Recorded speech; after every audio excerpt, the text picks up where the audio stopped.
할렐루야. 오늘 시간 이 수업에 참석하신 우리 일심의 모든 성도들 가운데 하나님의 놀라운 은혜와 축복이 함께하기를 주님의 이름으로 기도합니다. 우리 옆에 계신 분과 함께 인사하겠습니다. 주님의 이름으로 사랑하고 축복합니다. 함께 인사하겠습니다. 한 번 더 인사할까요? 오직 성령으로 행하는 교회와 성도가 됩시다. 함께 인사하겠습니다.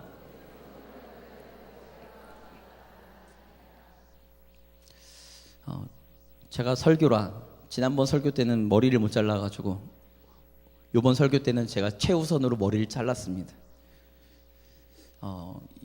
머리 잘라주신 그 미용사분이 경천교회 다니시는데 제가 오늘 설교라고 일신교회 전도사인데 설교라고 했더니 댄디하게 잘라주신다면서 댄디하게 잘라주셨어요. 얼굴은 댄디하지 않은데 큰일 났습니다 이게. 그래서 지금 나름 이렇게 스타일리시해서 이게. 근데 이제 문제는 제 학생부 애들이 문제죠. 저희 학생부 애들이 이렇게 비대칭으로 잘랐을 때 제가 놀렸거든요. 야, 니네 머리 그렇게 자르면 안 돼 이랬는데 제가 비대칭으로 잘라서 이번 주부터 지금 애들한테 큰일 났습니다. 우리 성도님들 좋아하시는 TV 프로그램 있으신가요? 있으시겠죠. TV를 안 보시진 않으시겠죠. 꼭 이렇게 반응을 보면 TV는 목사님과 저만 보는 것 같아가지고 마음이 어려운데 좋아하시는 프로들이 다 있으시잖아요. 어떤 분이 저한테 좋아하는 프로그램이 무엇입니까? 라고 얘기하면 저는 무한도전입니다 이렇게 얘기합니다. 제가 거의 무한도전 매니아거든요. 초창기 때부터 지금까지 모든 스토리를 다 알고 있습니다. 근데 무한도전에서 300개 특집에서 유재석과 그 일당들 무한도전 멤버들이 허심탄회하게 이야기하던 장면이 제가 갑자기 설교 준비하다 생각이 났어요. 하라는 친구가 이렇게 얘기합니다. 그 재석이 형을 보면 너무 요즘은 무섭게까지 느껴진대요. 왜 그러냐면 자기가 좋아하는 담배도 끊고 술도 안 먹고 그리고 운동을 너무 열심히 해서 정말로 그 힘든 예능 프로들을 다 소화해내고 그 살인적인 스케줄을 다 소화해내는 걸 보면서 이 형은 무슨 슈퍼맨 같아 이렇게 얘기를 하면서 도대체 어떻게 그렇게 할 수 있어요? 이렇게 하가 유재석한테 질문하는 장면이 나옵니다. 그때 유재석이 이렇게 대답해요. 세상에서는 내가 좋아하는 걸 다 할 수 없고 내가 좋아하는 걸 다 가질 수 없더라. 내가 방송하는 것도 좋아하고 그걸 내 일생의 사명이라 생각하는데 그렇다고 이 방송을 끝까지 하기 위해서는 내가 좋아하는 것들을 포기해야 되더라. 그래서 담배도 끊고 운동도 틈날 때마다 열심히 해서 유재석이 하는 예능 프로는 다 아시잖아요. 다 뛰는 것밖에 없습니다. 전부 다 몸으로 하고 뛰는 것밖에 없는데도 나이가 40이 훌쩍 넘겼는데도 불구하고 그 살인적인 스케줄을 다 감당할 수 있도록 자기가 끊임없이 노력해야 되는데 그러기 위해서는 좋아하는 것들을 포기해야 되더라. 이렇게 얘기하는 게 있어요. 운동선수들이요, 어떤 운동 경기 시즌이 시작되기 전에 자기네들이 몸 관리를 시작합니다. 왜 그러냐면 최상의 컨디션을 만들기 위해서 그 컨디션을 만들기 위해서 자기네들이 좋아하는 걸 다 끊습니다. 자기가 누릴 수 있는 것들을 다 끊고 그 운동에 매진합니다. 제가 음악을 공부했는데 음악 공부할 때도 마찬가지예요. 어떤 프로젝트가 있든지 어떤 그런 연습해야 될 것들이 있으면 사람 만나는 거 좋아하는 제가 다 사람 관계를 다 끊고 그곳에 매진해야 됩니다. 이제 11월 13일에 이제 수능 보잖아요. 수험생들, 입시생들도 똑같잖아요. 자기네들이 좋아하는 걸 다 하면서 그 목표를 이룰 수 없습니다. 우리 성도님들, 우리는 신앙의 목표가 있습니다. 신앙생활을 하는데 믿음 생활을 하는데 우리는 목표가 있어요. 그 목표가 무엇이냐 했을 때 바울은 우리에게 이렇게 권면합니다. 그리스도의 장성한 분량에 이르기까지. 그리고 성경 말씀, 구약과 신약에서는 우리에게 끊임없이 말씀하시는 게 신앙생활은 하나님의 뜻을 따라 사는 것이고 하나님의 말씀대로 사는 것이다 라고 가르치죠. 근데 중요한 게 있어요. 뭐냐면 하나님의 말씀대로 살려고 하고 하나님의 뜻을 따라 살려고 하고 그리스도의 장성한 분량에 이르기까지 살려고 하면 우리가 세상 가운데 살아가면서 그리스도인이 그리스도인이라고 해도 우리가 육체적인 쾌락과 육체적인 즐거움과 이런 것들을 우리가 포기하셔야 됩니다. 포기하시지 않고 다 가지실 수 없어요. 그것이 성경의 진리이기 때문에 그렇습니다. 일반적인 세상의 이야기도 그렇게 자기가 추구해야 될 목표가 있으면 그 외의 것들을 포기해야 되고, 심지어 그것이 자기가 정말 좋아하는 것이라고 해도 그것을 끊고 포기해야 되는데, 하물며 영적인 것들을 추구하는 우리가, 하늘의 것들을 추구하는 우리가 땅의 것들을 포기하지 못하면서 살아간다? 이것은 말이 안 되죠. 근데 우리는 육신을 입고 있기 때문에 이 땅의 것들을 추구하면서 살 수밖에 없습니다. 땅의 것들을 추구하면서 살 수밖에 없죠. 왜냐하면 땅의 것들을 추구하지 않으면 이 땅에서 살아갈 수가 없기 때문에 그렇습니다. 그럼에도 불구하고 우리가 눈을 들어서 하나님을 바라보면서 영적인 것들을 추구해야 되는 것, 그것이 우리 신앙의 목표거든요. 여기 동의하시나요? 네, 아멘이 안 나오시니. 네. 저는 절대 이런 반응에 너무 익숙해져 있어서 저는 특별히 시험에 들진 않습니다. 오늘 말씀을 보면요, 시험에 대한 이야기가 나와요. 근데 성경에서 야고보서 1장에만 벌써 시험에 관련된 게 2번이 나옵니다. 우리 말씀인데 1장 2절부터 4절까지 먼저 한번 보겠습니다. 같이 읽겠습니다. 내 형제들아, 너희가 여러 가지 시험을 당하거든 온전히 기쁘게 여기라. 이는 너희 믿음의 시련이 인내를 만들어내는 줄 너희가 알미라. 인내를 온전히 이루라. 이는 너희로 온전하고 구비하여 조금도 부족함이 없게 하려 함이라. 첫 번째 시험은요, 이겁니다. 우리의 믿음의 시험이에요. 창세기 22장에 아브라함의 믿음을 하나님께서 시험하셨던 것처럼 우리 가운데 믿음이 얼만큼 되었는지, 우리의 믿음이 얼만큼 되는지에 대해서 하나님께서 달아보실 때가 있습니다. 그 시험을 영어 성경에서는 테스트라고 합니다. 지금 1장 2절에서부터 4절은요, 테스트입니다. 그래서 시험을 만나거든, 하나님이 우리의 믿음을 테스트하시는 그 시험을 만나거든 기쁘게 여기라는 거죠. 왜요? 그 시험이 우리가 통과하든 통과하지 못하든 간에 상관없이, 통과할 수 있도록 하나님께서 우리에게 힘과 능력을 주시고, 그것이 우리의 어떤 인내, 믿음의 인내를 가져다 주고, 그것이 우리에게 유익이 오기 때문에 그렇습니다. 그래서 시험을 만나거든 기쁘게 여기라는 거죠. 하나님의 믿음의 테스트를 우리가 만나면요, 그것에 대해서 두려워할 필요가 없습니다. 왜냐하면 그 가운데 하나님이 우리의 믿음의 성숙과 우리의 믿음의 인내를 만들어 내시기 위해서 허락하시는 거기 때문에 그렇죠.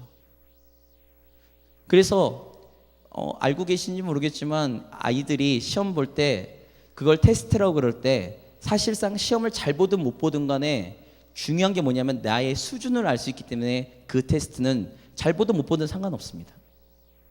내 지금 수준이 얼만큼 됐는지 이것을 테스트하는 거거든요. 그런데 오늘 제가 지금 선택한 본문은요, 좀 다른 내용이에요. 우리 한번 말씀 볼까요? 말씀 보겠습니다. 13절의 말씀 같이 읽을까요? 같이 읽습니다. 사람이 시험을 받을 때에 내가 하나님께 시험을 받는다 하지 말지니 하나님은 악에게 시험을 받지도 아니하시고 친히 아무도 시험하지 아니하시느니라. 13절의 말씀을 보니까 이러네요. 하나님은 시험하지 않는다네요. 그럼 이건 도대체 무슨 말인가? 아브라함을 하나님께서 시험하셨고 욥도 하나님께서 시험을 허락하셨는데, 이 테스트들을 허락하셨는데 이게 뭔 말인가? 하나님은 시험하지 않는다. 이게 과연 무슨 말일까라는 거죠. 이 본문에 대해서 12절에서부터 18절에 나와 있는 이 본문은 역본 같은 걸 찾아보면 헬라어 원어의 단어는 2가지 의미를 갖고 있습니다. 하나는 테스트, 하나는 템테이션. 근데 오늘 이 본문의 킹 제임스 버전을 보면 이 본문의 시험을 템테이션이라고 합니다. 그래서 여기 있는 단어들을 저는 이렇게 바꿔봤어요. 유혹이라는 단어로 바꿔봤습니다. 그랬더니 그 다음부터는 이해가 되기 시작하죠. 제가 한번 읽어볼 테니 같이 따라와 주시면 좋겠습니다. 12절부터 제가 15절까지 이렇게 읽을 거예요. 유혹을 참는 자는 복이 있나니 이는 시련을 견디어낸 자가 여기 시련도 유혹을 견디어낸 자가 주께서 자기를 사랑한 자들에게 약속하신 생명의 면류관을 얻을 것이기 때문이라. 사람이 유혹을 받을 때에 내가 하나님께 유혹을 받는다 하지 말지니 하나님은 악에게 유혹을 받지도 아니하시고 친히 아무도 유혹하지 아니하시니라. 오직 각 사람이 유혹을 받는 것은 자기 욕심에 끌려 미혹됨이니 욕심이 잉태한즉 죄를 낳고 죄가 장성한즉 사망을 낳느니라. 이러면 이제 이해가 되기 시작하죠. 사단이 창세기 3장에 아담과 하와를 유혹합니다. 어떻게 하려고요? 믿음 가운데 넘어지게 하고 하나님 앞에서 넘어지게 하기 위해서 유혹합니다. 그 유혹이 오늘 그리스도인이 된 우리에게도 사단이 동일하게 유혹한다는 거예요. 이유가 뭐냐면 하나님께서 원하시는 삶의 방식, 믿음 생활 하지 못하게 하려고 그렇죠. 그래서 유혹하는 거예요. 유혹을 하는데 우리는 그 유혹에 넘어집니다. 왜 넘어질까요? 우리의 욕심 때문에 넘어지죠. 성도님들, 우리가 사단에게 결박되어 있지는 않습니다. 왜냐하면 예수 그리스도를 믿는 믿음 가운데 더 이상 어둠의 자식, 사단의 자녀가 아닌 하나님의 자녀가 되었고 빛의 자녀가 되었기 때문에 우린 더 이상 사단에게 굴복할 필요가 없어요. 사단이 우리를 굴복시킬 수도 없습니다. 그런데 우리는 넘어져요. 왜 그러죠? 사단 때문에 그런가요? 아닙니다. 우리 안에 있는 욕심 때문에 넘어지는 거죠. 우리가 그리스도인이 되었다고 해서 욕심이 사라지나요? 아닙니다. 욕심이 있죠. 우리가 지금 소원하고 있는 모든 기도의 제목들 잘 찬찬히 보십시오. 욕심이 없나요? 욕심이 다 들어가 있습니다. 욕심 없으면 하나님께 기도할 필요도 없습니다. 우리가 구할 것도 없습니다. 욕심이 없다면 우리의 삶에 활력소도 없습니다. 우리에게 욕심이 있어요. 그런데 문제가 있죠. 그 욕심을 떨쳐버릴 수는 없습니다. 욕심을 떨쳐버릴 수는 없는데 욕심 때문에 우리가 넘어진다는 거예요. 사단이 유혹할 때 그것에 우리가 홀라당 넘어간다는 거죠. 이것이 중요합니다. 저와 우리 성도님들은 항상 유혹을 받습니다. 죄를 짓는 유혹, 쾌락의 유혹, 우리의 나태함의 유혹, 우리의 삶에 안정하고 우리 삶에 안위하려고 하는 유혹, 이생의 유혹, 이생의 자랑, 명예의 유혹, 권력의 유혹, 물질의 유혹 다 있습니다. 우리는 항상 받습니다. 그것을 그리스도인이 되었다고 안 받지 않는다는 거죠. 우리는 이걸 인정해야 돼요. 언제나 받는다는 것을. 그런데 그 유혹을 이겨야 된답니다. 이유가 있어요. 이유가 있습니다. 12절의 말씀 한번 같이 읽겠습니다. 같이 읽습니다. 시험을 참는 자는 복이 있나니 이는 시련을 견뎌낸 자가 주께서 자기를 사랑하는 자들에게 약속하신 생명의 면류관을 얻을 것이기 때문이라. 생명의 면류관을 얻는 거예요. 여기서 면류관은 사실상 월계관입니다. 그래서 올림픽에 승리하면 승리의 월계관을 머리에 딱 쓰고 하는 것처럼 이 생명의 면류관, 하나님께서 약속하신 생명의 면류관을 우리가 얻기 때문에 그렇죠. 근데 왜 유혹을 이겨야 되는가? 왜 유혹을 우리가 잘 견뎌야 되고 그 유혹을 우리가 유혹 가운데 넘어지지 않고 믿음으로 나가야 될 것인가? 라고 할 때 우리가 자꾸만 그 유혹 가운데 우리가 하나님의 뜻 가운데 살아가지 못하고 하늘의 것들을 바라보지 못하고 땅의 것들을 자꾸 바라보기 때문에 그렇습니다. 생명의 면류관이 우리에게 허락되어졌다는 것을 우리가 정말로 믿는다면 아까도 말씀드렸죠. 유재석이 자기가 정말 좋아하는 방송 일을 끝까지 하고 싶어서 그것을 관리하기 위해서 자기가 좋아하는 담배도 끊고 자기가 별로 좋아하지 않는 운동도 열심히 하고, 운동선수가 그 금메달을 따기 위해 자신이 좋아하는 모든 것들을 포기하고 태닝 선수촌 안에 들어가가지고 하루에 8시간, 10시간씩 운동에 매진하는 이유가 바로 거기에 있습니다. 우리가 생명의 면류관이 정말로 우리에게 중요하고 그 하나님께서 주시는 그 생명의 면류관이 우리에게 정말로 소중하다면 이 유혹들을 이겨야 된다는 거죠. 이것들을 포기해야 됩니다. 유혹은 받는데 넘어지지 말아야죠.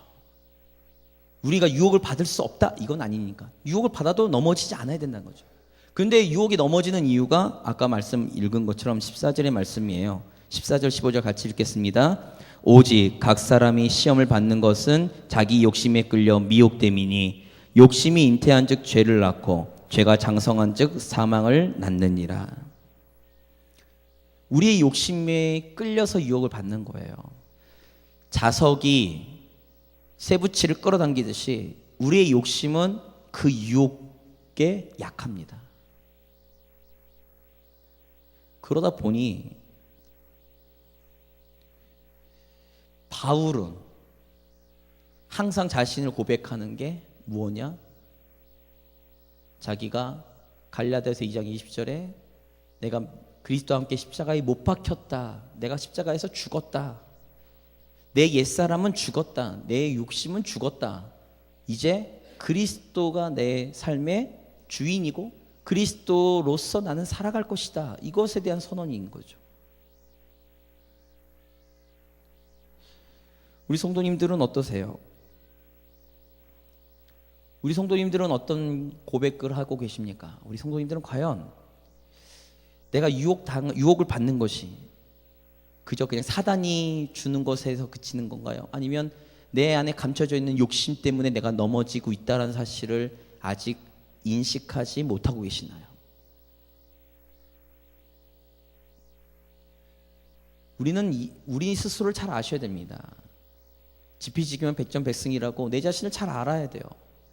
내 자신을 알 때 내가 어디에서 넘어지고 어디에서 약하고 어디에서 내가 유혹당할 수 있는지를 알기 때문에 그렇습니다. 우리 성도님들 약하신 건 무엇입니까? 속으로 생각해 보시고요. 그것이 우리를 넘어지게 하는 것은 그 유혹이 아니라 내 안에 감춰져 있는 욕심 때문입니다. 내 안에 감춰져 있는 나의 죄의 성 때문이죠. 그러니 오늘도 우리는 그리스도인답게 살기 위해서는 이 죄와 싸워야 됩니다. 우리의 욕심과 싸워야 되죠. 그러니 바울은 고린도전서에서 이렇게 얘기하죠. 그리스도인답게 사는 것이 무엇이냐 했을 때 나보다 남을 낮게 여기는 마음, 자기의 유익을 구하는 것이 아니라 다른 이들의 유익을 구하며 사는 것, 이기적인 삶을 사는 것이 아니라 이타적인 삶을 살아야지만 여기에서 자유로울 수 있다라고 바울은 이야기하고 있습니다. 근데 얼마나 우리는 우리의 신앙과 우리의 믿음을 나 중심적, 이기적인 마음을 가지고 신앙생활을 하는지 모릅니다. 그러면서 우리가 그 욕심 때문에 유혹에서 넘어지면서 우리는 다 그것이 다른 사람 때문에, 다른 어떤 문제 때문에 나는 넘어졌다라고 자기 도피를 하고 있지는 않는지요. 그러면 우리에게는 믿음의 성숙은 없습니다. 우리의 믿음의 성장은 없죠. 오늘 우리가 본문 가운데 보고 싶은 얘기는 18절 말씀입니다. 우리 한번 18절 같이 읽을게요. 같이 읽겠습니다. 그가 그 피조물 중에 우리로 한 첫 열매가 되게 하시려고 자기의 뜻을 따라 진리의 말씀으로 우리를 낳으셨느니라. 자, 우리를 첫 열매가 되게 하시려고, 이것이 헬라어적인 그 문구로는 이런 얘기입니다. 첫 열매가 되신 예수 그리스도 안에 들어가기 위해. 첫 열매는, 우리의 첫 열매는 예수 그리스도잖아요. 그러니까 그 예수 그리스도를 닮아가고 예수 그리스도를 우리가 쫓아가는 것, 그러기 위해 우리를 진리 가운데 낳으셨다라고 이야기하고 있습니다. 이렇게 하면 이제 제 설교가 끝난 것처럼 보이지만 이게 이제 1부고 2부입니다.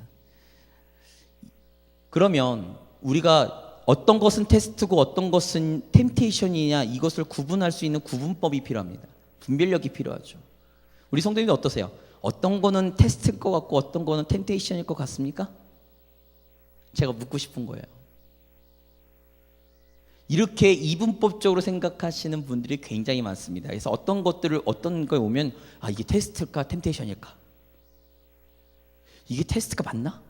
템테이션일까? 이런 거예요. 근데요, 아까도 말씀드렸지만 헬라어 단어는요, 이 두 가지 의미를 다 담고 있습니다. 이 두 가지 의미가 왜 담고 있는 줄 아세요? 두 가지는요, 동전의 양면과도 같습니다. 자, 제가 아까 아브라함 얘기를 했는데요. 제가 지금 구분법을 알려드리는 거예요. 아브라함이 하나님께서 이삭을 바쳐라 라고 말씀하셨어요. 그러면 아브라함이 자기의 유업을 이을 상속자인 이삭에 대한 자기의 욕심이 있었다면요, 하나님의 말씀에 순종할 수 있을까요? 없습니다. 그러니까 아브라함에게 하나님께서 시험하셨을 때 이것에 대해서 사단이 유혹하는 것이 넌 그 100세에 얻은 아들이야. 이 아들 말고는 넌 더 이상 아이를 얻을 수 없어. 라고 유혹할 수 있다라는 거예요. 근데 그것에 유혹이 넘어가는 것은 뭐냐? 나의 욕심이죠. 하나님의 말씀을 의지하고 하나님의 말씀에 내가 순종하는 것이 아니라 내 욕심에 의해서 그것들이 결정되어질 때 우리는 템테이션, 유혹에 넘어가는 거죠. 이분법을 생각하지 마셔야 됩니다. 어떤 시험이든지 간에 그것이 테스트냐 템테이션이냐 이걸로 분별하시려고 하면요, 끝이 없습니다. 같은 사건인데 어떤 이에게는 그것이 테스트가 될 수 있고 어떤 이에게는 템테이션이 될 수 있거든요. 왜냐하면 그것은 사람마다 가지고 있는 욕심이 다 다르니까요. 어떤 사람에게는요, 인간관계가요 그리 어렵지 않습니다. 그러면 그것에 대해서 템테이션이 될 수가 없어요. 근데 어떤 사람은요, 인간관계가 정말 자신의 인생 가운데 가장 중요한 사람일 수 있거든요. 자기를 인정해 주기를 원하는 사람이 있거든요. 그 명예욕과 자기를 인정해 주는 그 욕구가 강한 사람들이. 그러면 어떤 사람에게 그것이 템테이션이 될 수 있습니다. 그러니 어떤 일이 테스트냐 템테이션이냐 이런 것들에 대해서 구분을 하시려고 하면 끝이 없어요. 백과사전을 써도 모든 케이스를 다 담을 수 없습니다. 그러니 우리가 분별할 것은 무엇이냐 할 때 이런 거예요. 모든 것은 로마서 8장에 바울이 얘기한 것처럼 모든 것에 합력하여 선을 이루시는 하나님이시니, 오늘 이 시간 야고보 사도가 우리에게 전하고 싶은 건 뭐냐면, 시험을 만나거든 2절에 4절인 말씀처럼 기쁘게 여기는 거예요. 우리의 믿음의 인내를 이루고 우리의 믿음의 성숙을 이루기 때문에 그렇습니다. 그런데 조심해야 될 게 있다는 거예요. 뭐냐면 그 테스트가 템테이션으로 변하는 게 뭐냐면, 우리의 욕심이 들어가기 시작하면 그 순간부터는 템테이션이 됩니다.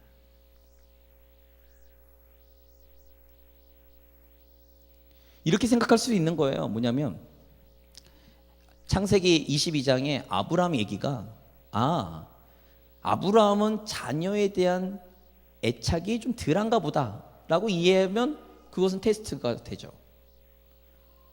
근데 어떤지 모르거든요. 이삭에 대해서 아브라함이 어떤 마음인지 우리는 잘 모르겠거든요.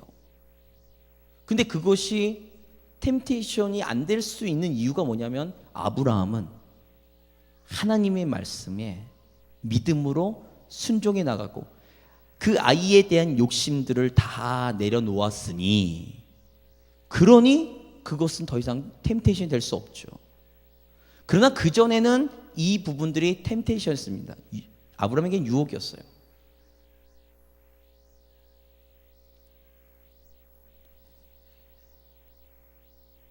그러니 우리가 이 유혹을 이길 수 있는 방법이 무엇이냐?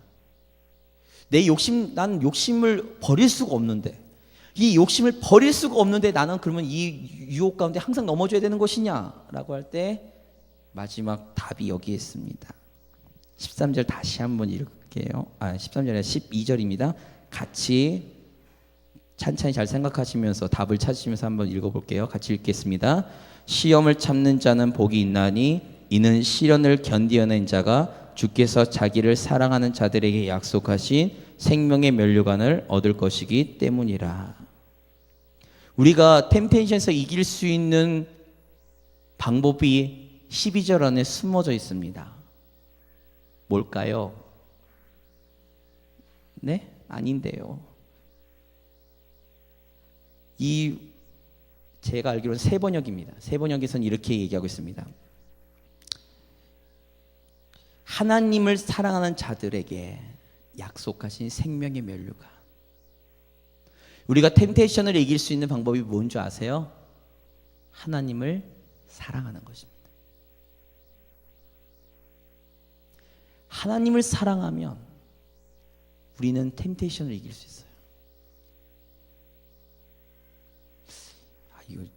이 녹화해서 제가 오늘 집에 가서 모니터 할 건데 우리 와이프가 보면 큰일 나는데, 예를 들어 제가 와이프를 사랑합니다. 그러면 옆에 아무리 이쁜 여자들이 지나가도 눈길은 한번 줄 수 있지만 넘어가진 않습니다. 근데 제 부인을 사랑하지 않아요. 점점 권태기가 와서 멀어집니다. 그러면 어떻게 되죠? 그 유혹에 넘어갑니다. 콧소리 한번 들으면 혹.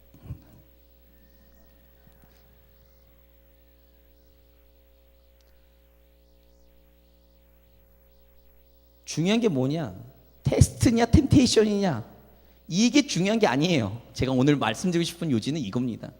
우리가 믿음의 시험, 테스트든 템테이션든 이기고 극복해서 생명의 면류관을 우리가 사모할 수 있는 유일한 한 가지는 뭐냐? 그것을 우리가 다 떨쳐내고 우리가 욕심을 떨쳐버릴 수는 없지만, 우리 안에 있는 이 나를 사랑하는 이 자기 중심적인 욕심들을 내려놓을 수는 없지만, 아예 죽여버릴 수 없지만, 그럼에도 불구하고 이 유혹에 넘어지지 않고 극복해 나갈 수 있는 방법이 뭐냐? 하나님을 사랑하는 것입니다. 하나님을 사랑하십니까? 정말로 하나님밖에 없으십니까? 정말 신랑 되신 주님을 정말로 나는 기대하고 고대하고 계십니까? 그러신다면 우리는 무서울 게 없죠. 시험만 내게 와라, 유혹아 내게 와라. 그러나 나는 넘어지지 않는다. 왜? 나의 욕심보다도 나는 주님을 더 사랑하니까. 세상의 그 어떤 욕심도, 내 안에 명예욕도 있고 권력욕도 있고 물질욕도 있지만 그것이 나를 넘어뜨릴 수 없는 이유는 뭐냐? 나는 그것보다 주님을 더 사랑하니까. 그 어떤 것도 필요 없습니다 라고 고백할 수 있는 사람들, 그 고백이 바로 바울의 고백이죠. 바울이 이렇게 얘기합니다. 세상의 그 어떤 자랑, 내가 자랑할 수 있는 그 모든 것 다 나는 배설물로 여기고 오직 예수 그리스도만을 나는 붙잡는다. 저는 오늘 이 본문의 말씀을, 이 시험이라는 제목을 가지고 말씀을 준비하면서 우리 성도님들과 함께 나누고 싶은 건 이거예요. 시험을 어떻게 피할까? 이 시험을 어떻게 이길까? 유혹을 어떻게 하면 우리가 극복할까? 자기 욕심을 버려볼까? 이 인간적인 노력 전부 다 헛것입니다. 그래서 전도서에 솔로몬이 얘기한 것처럼 헛되고 헛된 일들을 하시는 거예요. 그러면 다 실패하십니다. 예수님이 말씀하신 것처럼 주 너의 하나님을 사랑하라.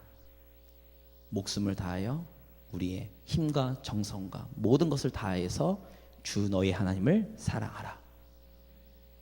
그러면 그 어떤 유혹이 와도, 세상에 그 어떤 시련이 와도, 그 어떤 시험이 찾아와도 우리는 주님을 사랑하고 하나님을 사랑하는 마음이 더 크기에 그 모든 것에서 통과하고 극복해서 승리할 줄 믿으시기 바랍니다. 설교는 끝났습니다. 함께 같이 기도하겠습니다. 기도하실 때 이렇게 기도합니다.